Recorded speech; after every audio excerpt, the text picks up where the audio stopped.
Bismillahirrahmanirrahim. Assalamualaikum warahmatullahi wabarakatuh.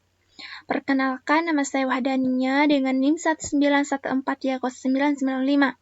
Prodi Pendidikan Biologi Angkatan 2019. Saya kuliah di Universitas 19 November Kolaka, Fakultas Keguruan dan Ilmu Pendidikan. Video ini salah satu dari tugas UTS saya tentang media audiovisual pada mata kuliah Media dan Sumber Pembelajaran Biologi. Langsung saja kita masuk ke materi. Adapun materi yang kali ini yang akan saya bawakan yaitu tentang tumbuhan tingkat tinggi dan tumbuhan tingkat rendah. Di sini ada gambar tentang tumbuhan tingkat tinggi. Adapun pengertian dari tumbuhan tingkat tinggi ini yaitu tumbuhan tingkat tinggi adalah tumbuhan berbiji. Tumbuhan tingkat tinggi ini dikatakan sebagai tumbuhan berbiji sebab jenis tumbuhan yang mempunyai akar, daun sejati, dan juga memiliki batang disertai dengan organ tumbuhan yang meliputi buah dan juga daun. Adapun klasifikasinya yaitu tumbuhan yang tingkat perkembangannya lebih tinggi yaitu tumbuhan tingkat tinggi, yang dimana Phanerogamae dimasukkan dalam satu divisio, yaitu Spermatophyta yang terbagi atas Gymnospermae dan Angiospermae. Selanjutnya yaitu pada slide keempat tentang Angiospermae ini terbagi lagi atas Monocotyledon dan Dicotyledon. Spermatophyta ini terbagi atas dua takson. Yang pertama itu Gymnospermae, yang kedua yaitu Angiospermae. Adapun ciri-ciri bangsa tumbuhan berbiji ini pada spermatophyta yaitu yang pertama menghasilkan biji, yang kedua yaitu di dalam biji terdapat embrio, yang ketiga yaitu mengalami penyerbukan, yang keempat yaitu organ tubuhnya sudah sempurna atau sudah memiliki akar, batang, dan daun secara lengkap, yang kelima yaitu sporofitnya merupakan tanaman utama, sedangkan gametofitnya mengalami reproduksi. Yang terakhir yaitu kandungan lembaganya aja berubah menjadi biji. Selanjutnya itu pada slide kelima. Pada Gymnospermae memiliki ciri-ciri tumbuhan berbiji terbuka. Memiliki 4 bagian. Yang pertama yaitu pada akar.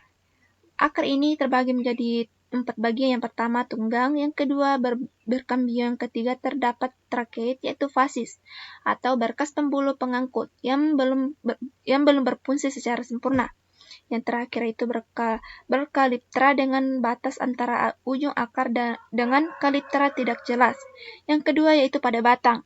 Batang ini terbagi menjadi 3, yaitu yang pertama memiliki kambium, yang kedua terdapat trakeid, yang ketiga batang tua maupun muda tidak memiliki phloeterma atau sarung tepung, yaitu endodermis yang menghasilkan sap tepung. Yang ketiga itu pada daun. Pada daun ini terbagi menjadi 2. Yang pertama yaitu tidak terlalu lebar, yang kedua itu tebal, kaku, dan seperti jarum.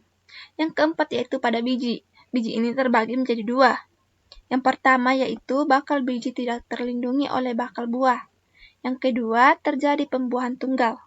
Adapun klasifikasi dari Gymnospermae ini yaitu berbiji terbuka. Yang pertama kelas Pteridophermae, yang kelas Gichadinae, kelas Benethinae, kelas Chordaltinae, kelas Ginkgoinae, kelas Coniferinae, dan kelas Genethinae. Adapun klasifikasi dari Angiospermae atau berbiji terbuka ini yaitu pertama kelas Monocotyledon dan kedua yaitu kelas Dicotyledon. Pada materi pengertian dari tumbuhan tingkat rendah. Di sini ada gambarnya. Gambarnya ini yaitu gambar tumbuhan lumut kerak atau biasa disebut sebagai lichen. Pengertiannya yaitu tumbuhan tingkat rendah adalah kelompok tumbuhan yang memiliki struktur lebih sederhana. Tumbuhan ini banyak yang bersifat akuatik dan ditemukan di tempat lembab atau basah. Tanaman tingkat rendah termasuk Schizophyta, yaitu tumbuhan bela, Talophyta yaitu tumbuhan talus, Bryophyta yaitu tumbuhan lumut, dan Pteridophyta itu tumbuhan paku. Nah, pada slide selanjutnya yaitu pengertian lain tentang tumbuhan tingkat rendah. Ialah tidak mempunyai jaringan pembuluh atau tidak memiliki jaringan pengangkut dan memiliki daun, batang, dan akar sejati.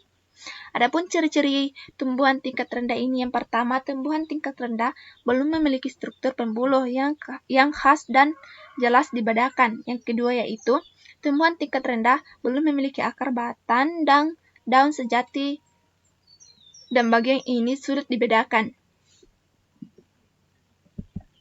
Selanjutnya itu perbedaan dari tumbuhan tingkat tinggi dan tumbuhan tingkat rendah. Yang pertama itu pada tumbuhan tingkat tinggi, yaitu ialah mempunyai jaringan pembuluh. Contohnya Pteridophyta yaitu paku, dan Spermatophyta yaitu tumbuhan bunga. Sedangkan tumbuhan tingkat rendah yaitu tidak mempunyai jaringan pembuluh, sehingga materi disalurkan dengan cara difusi antar sel. Contohnya yaitu Bryophyta yaitu lumut. Nah, sampai disinilah materi